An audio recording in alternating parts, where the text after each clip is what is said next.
Достар, менің артымда Қостанай облысының атақты тумаларының бірі Ахмет Байтұрсынұлының ескерткіші орналасқан.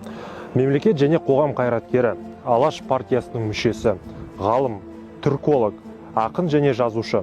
Бүгінгі адалдық сағатындағы кезекті дәрісімізде әділдік пен әділеттіліктің үлгісі ретінде әңгімелейтін осы көрнекті тұлғаның еңбегі туралы сөз көтеретін боламыз. Ахмет Байтұрсынұлы 1873 жылы Жангелді ауданының Сарытүбек ауылында туған. Оның әкесі Байтұрсын Шошақұлы халық батыры Үмбетайдың ұрпағы. Ахмет жас кезінен білімге деген үлкен қызығушылық танытқан. Өмірлік және кәсіби тәжірибе жинай отырып, ол алдына қазақ балаларына білім беру ізгі мақсатын қояды. Басқадан кем болмау үшін біз білімді және бай һәм күшті болуымыз керек. Білімді болу үшін оқу керек, бай болуға кәсіп керек, ал күшті болуға бірлік және ынтымақтастық керек. Сол керектің жолында жұмыс істеу керек. Ол бастапқыда Ахметкерей Қонысбаев деген байдың үйінен мектеп ашып, кейіннен Аманқарағай ауылының мектебінде 1 жылға жуық бала оқытады. Көп ұзамай Қостанай қаласындағы 2 сыныптық орыс-қазақ мектебіне ауысады. Міне осылай Ахмет Байтұрсынұлының ұстаздық жұмысы басталады, және ол туралы ақынның өзі былай жазады. Адамдық диқаншысы жолға шықтым. Көлігі жоқ, көгалі жоқ, қырға шықтым. Тұқымын адамдықтың шаштым, ектім, көңілін көтеруге құл қалықтың. Ахмет Байтұрсынұлы ағартушылық, білім беру халыққа тек еркіндік беретінін түсінді. Ол ауылдарды аралап, халықпен кездесіп, ағартушылықпен айналысты.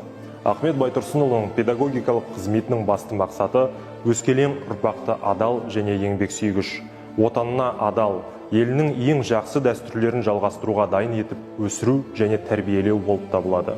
Жастар халықтың жақсы болашағының үміті.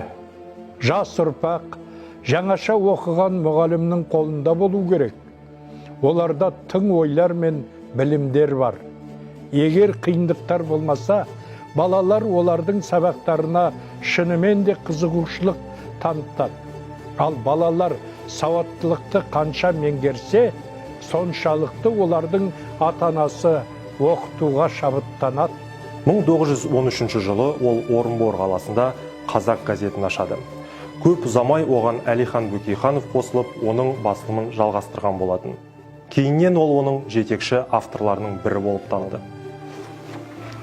Өзі сөз шеберлігін меңгере отырып, өз басылымдарында Ахмет Байтұрсынұлы жиналған өмір тәжірибесімен бөліседі. Даналық бұл өшпейтін нұр, сарқылмас байлық. Сондықтан келіңдер, оны табайық. Аз нәрсеге қанағат қылыңдар. Мұқтаждыққа шыдамды болыңдар. Тіксінбеңдер, барды бағалаңдар. Бастарыңды салбыратпаңдар, құрдастар. Автордың мақалдары мен мәтелдері қазіргі таңда да ойландырады.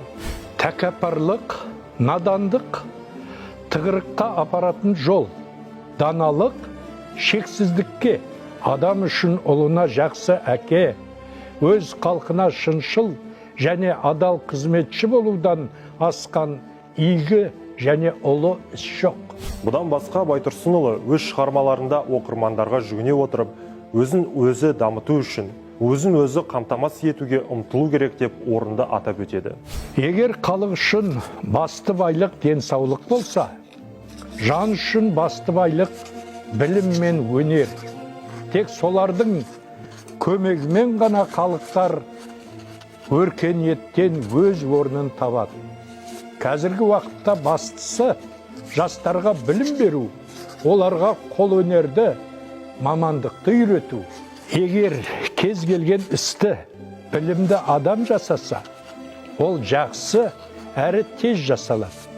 Бұл тек физикалық еңбекте ғана емес, ақыл ой жұмысына да қатысты. Сенің өнерің мен біліміңнен не пайда, егер ондай пайдалану болмаса? Ахмет Байтұрсынұлы өз оқушыларына сұрақ қойған болатын. Нағыз патриот болу, өз халқына адал және әділ қызмет ету. Ахмет Байтұрсынұлының бүгінгі өмір тарихы осыған үйретеді. Бұл артында орасан зор мұра қалдырған нағыз көрнекті ақын және ағартушы. Соның арқасында бүкіл ұрпақ тәрбиеленді. Бүгінгі күні өз елінің адал, шыншыл, әділ, шынайы патриоты болу оның жолын жалғастыру деген сөз. Өйткені дәл осы құндылықтарды мойындау арқылы біздің жаңа ұрпақ, біздің аталарымыз армандаған мемлекетті құратын болады. Олардың қайсарлығы мен ұмтылыстарын, естелігін құрметтеу және мақтан тұту біздің парызымыз. Өйткені парасаттылық ұлттың рухани өзегі және алдағы уақытта прогрессивті қоғам өмірінің нормасына айналу керек. Құрметті жастар, бүгін бізге берілген адалдық сағаты өз мәресіне жетті. Отбасындағы тәрбие, қоршаған орта, алған ілім мен түйген білім арқылы адалдық, әділдік, парасаттылық, өзіңе деген сенімділік сияқты қасиеттерді дамыту жетістікке жетудің негізгі жолы екенін естеріңізде сақтаңыздар.